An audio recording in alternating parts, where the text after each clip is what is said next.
I'm Jackie Burns Koven. I lead cyber threat intelligence at Chainalysis, where I hunt ransomware threat actors and their enablers on the blockchain.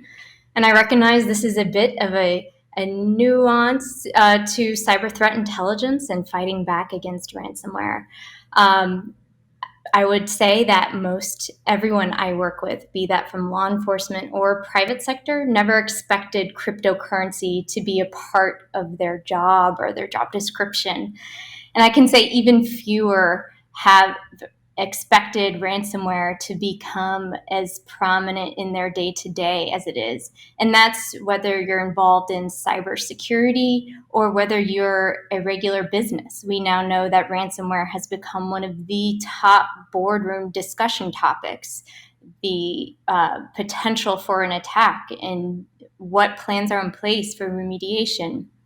And so we work with financial institutions, cryptocurrency businesses, law enforcement, but we've actually expanded beyond that to insurance providers, cybersecurity teams, e-commerce platforms, all of whom are understanding the value of cryptocurrency as an IOC now in terms of cyber threat intelligence.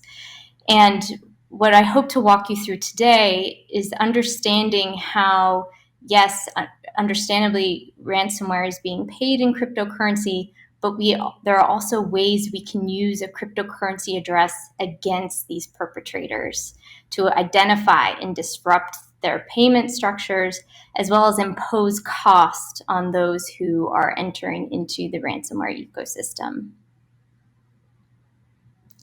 How we do that is we actually de-anonymize the blockchain. If anyone out there still believes Bitcoin is anonymous, I want to end that misconception right here.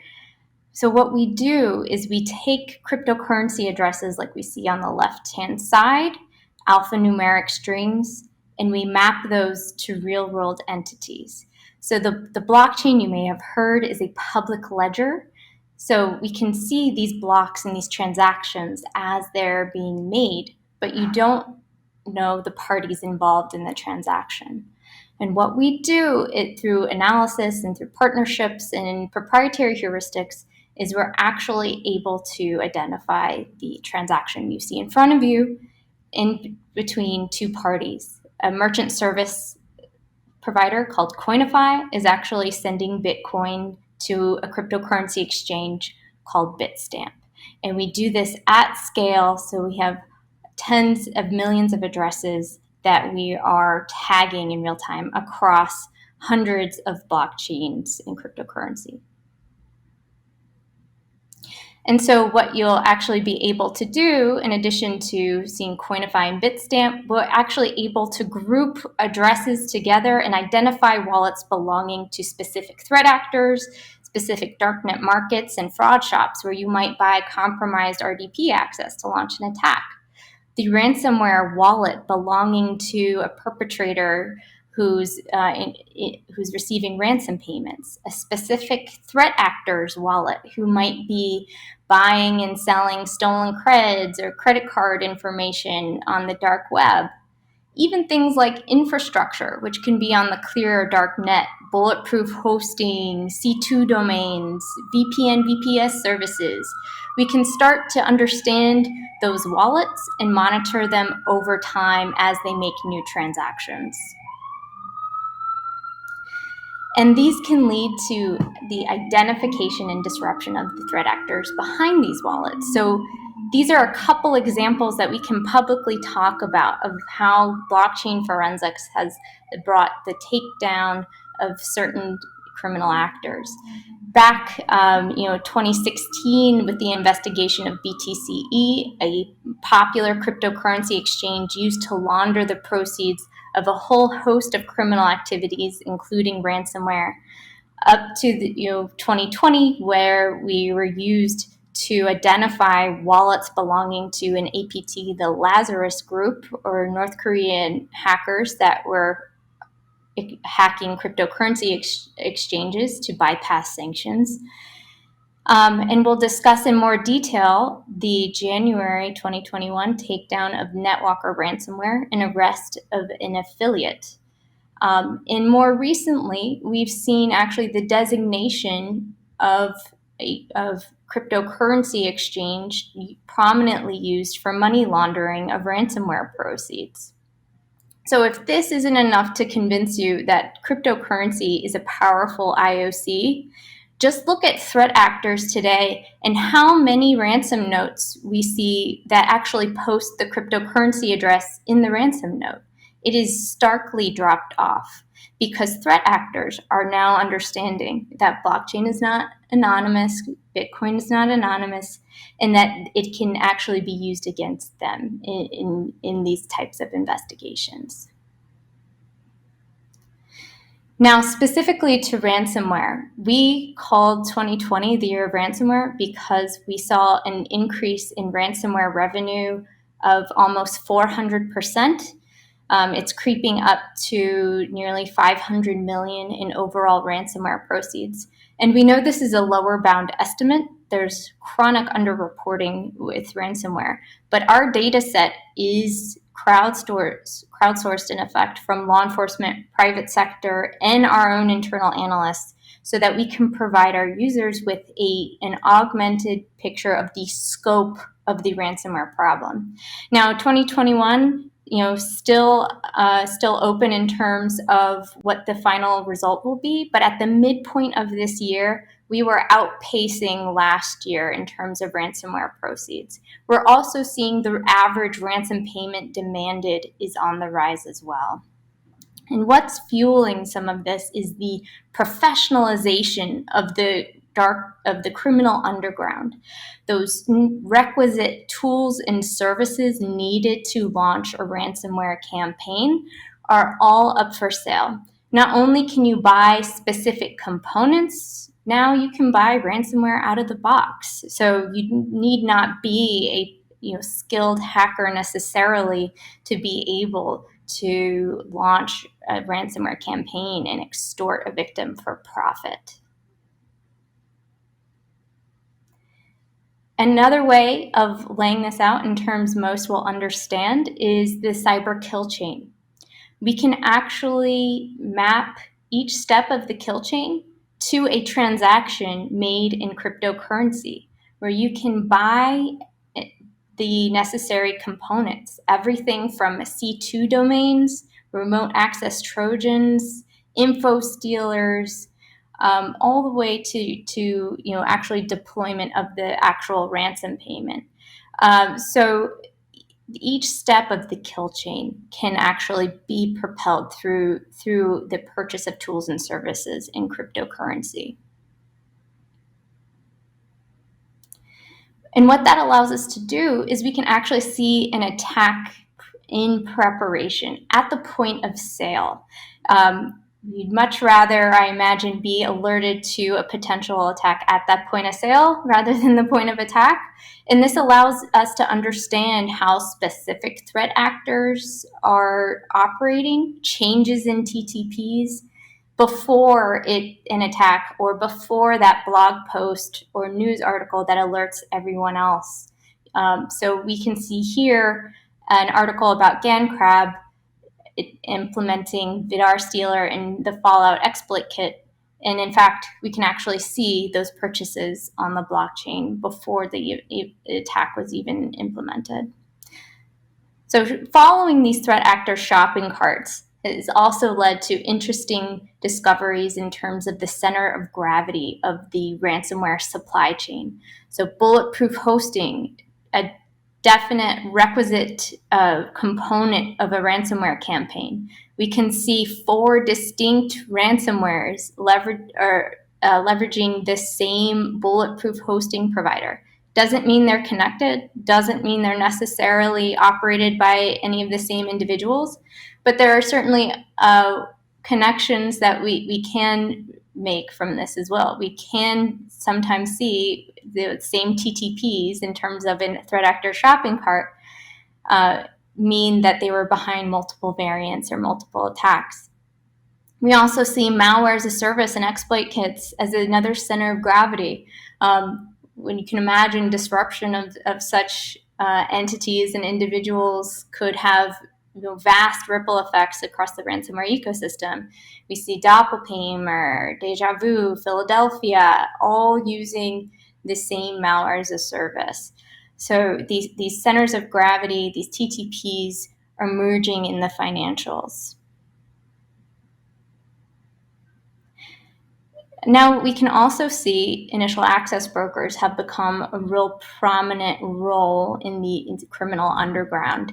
Here we can see multiple different ransomware wallets paying for initial access from one particular broker. We also have opportunistic threat actors who need not pay for access necessarily. This is Black Kingdom ransomware.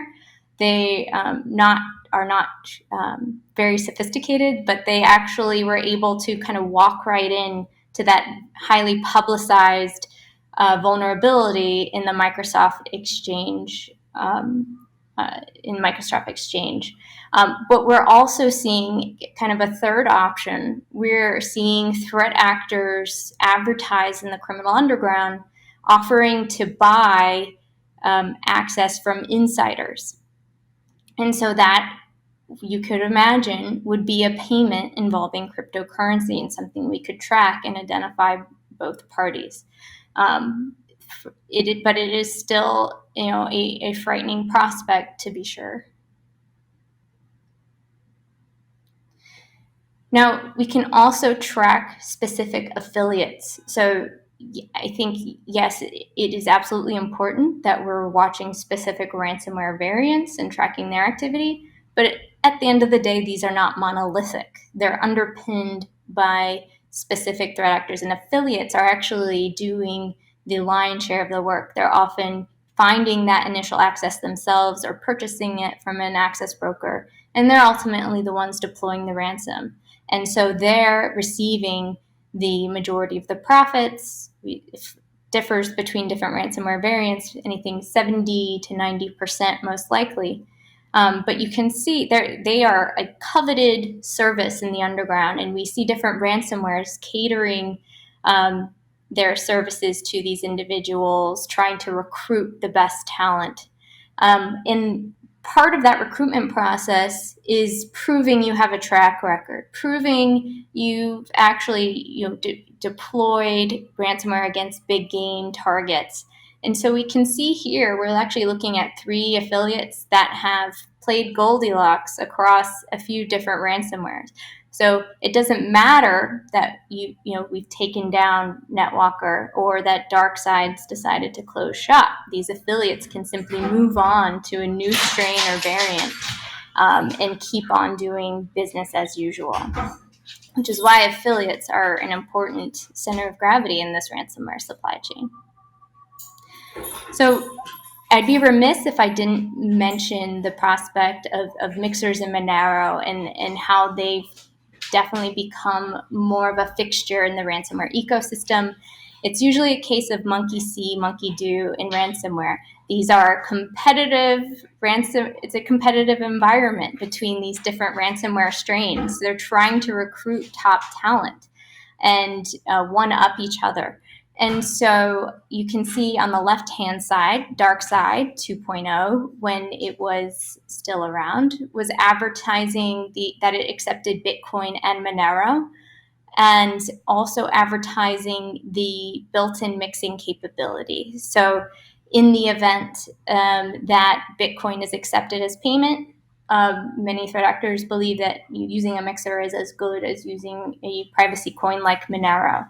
On the right-hand side, we see a ransom note from Sodinokibi or Revil, and we can see that they offer an XMR or a Monero ransom payment. Often we'll see that sometimes they will accept Bitcoin, but they will tax that. They'll offer a higher price for the use of Bitcoin. And this allows us to see the who and how of an attack. We can see an initial access broker and then selling access to a victim. Then we want to know who bought it. So we can actually see that transaction. And then further to that, understanding what are their TTPs. So what's in their shopping cart, so to speak. So we can actually look at this ransomware affiliate on the right-hand side, understand the types of stealer malware used, where they use cloud storage from, types of bulletproof hosting, etc., to help prepare for that attack, or at least try to disrupt or identify that threat actor. And essentially what we do is we take that cryptocurrency address. Here you see it in the note. As I said earlier, that's a bygone event. You don't see that anymore. Then we understand what other addresses does this wallet control, and then we can see where that threat actor sources its funds and where they send them to. But what about the who? And exchanges play an important role in that. Exchanges typically require KYC, or know your customer information, to allow us to get information on that account. As we like to say, even bad guys gotta pay rent. They have to convert that Bitcoin to cash at some point so they can buy their groceries, pay their bar tab, etc. And that's where exchanges become a very critical piece in this network. And just a few case studies to that effect of how blockchain forensics can yield results in attribution. In October 2020, we actually had an Israeli cybersecurity firm that we work with identify pay-to-key ransomware as targeting Israeli victims. When we watched where the funds went, we saw that they ultimately went to an exchange to cash out, but not just any exchange, Xcoino, which is actually an Iranian exchange. So in this case, blockchain forensics was able to help us determine that the perpetrators were Iranian. Now, in January of 2021, NetWalker was one of our top ransomware that we've been following. Almost 80 million in total ransom payments received, over 300 victims, over 200 victims in the US, 11 in the UK.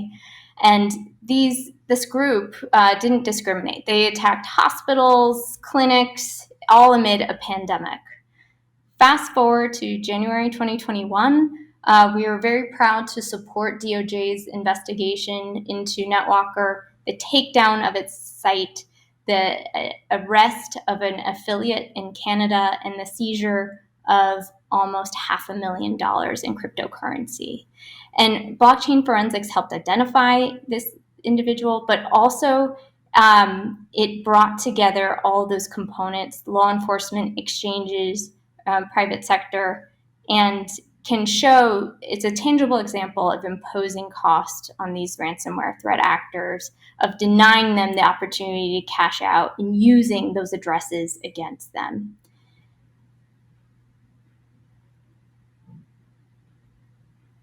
And I know we are running out on time, but I hope you can see how cryptocurrency can be an important IOC, a financial indicator we've never had access to in the traditional financial system. And I appreciate your time, and I'm happy to field any questions you have. Thank you so much. Thank you very much, Jackie. So a couple of questions off the bat.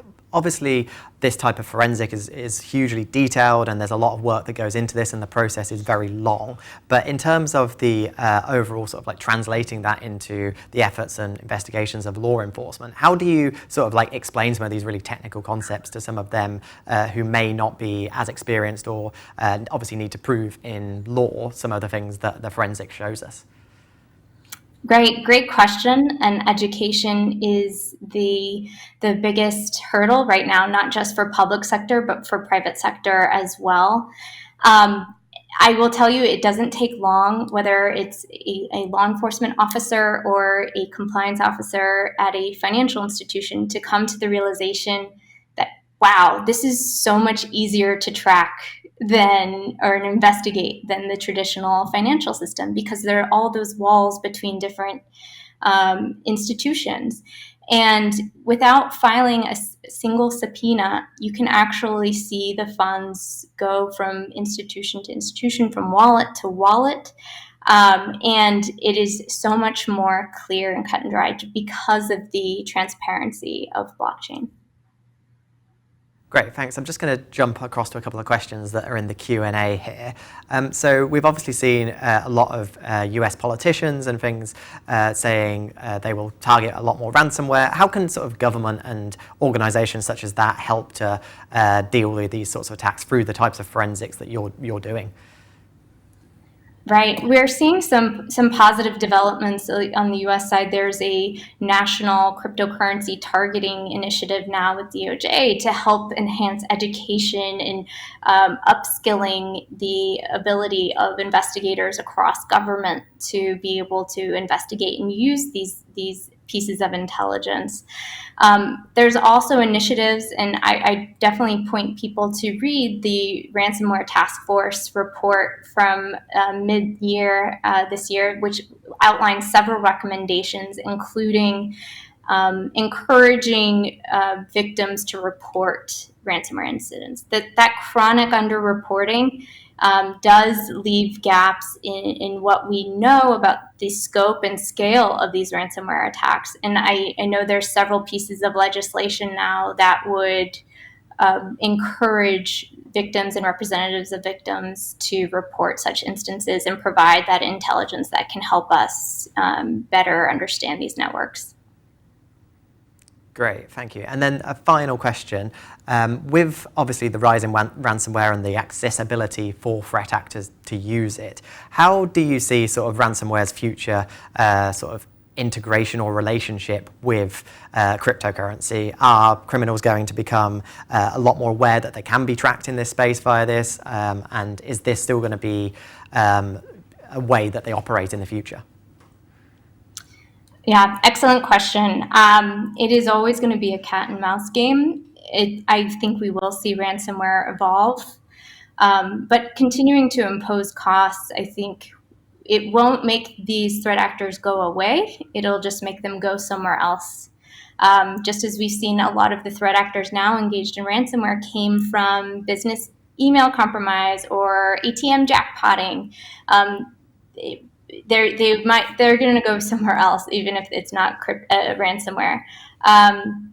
And I think we make every effort to stay on top of where they're going next in terms of our research and R&D. And it does take a whole of government approach, but it also takes the global community to really put a net around these groups, because it is a global problem. That's definitely very true. Thank you for joining us, Jackie. Some great insights there, and plenty that is obviously still going to be evolving in this space with the relationship between ransomware and the blockchain and crypto. But thank you for joining us today. Thanks for having me.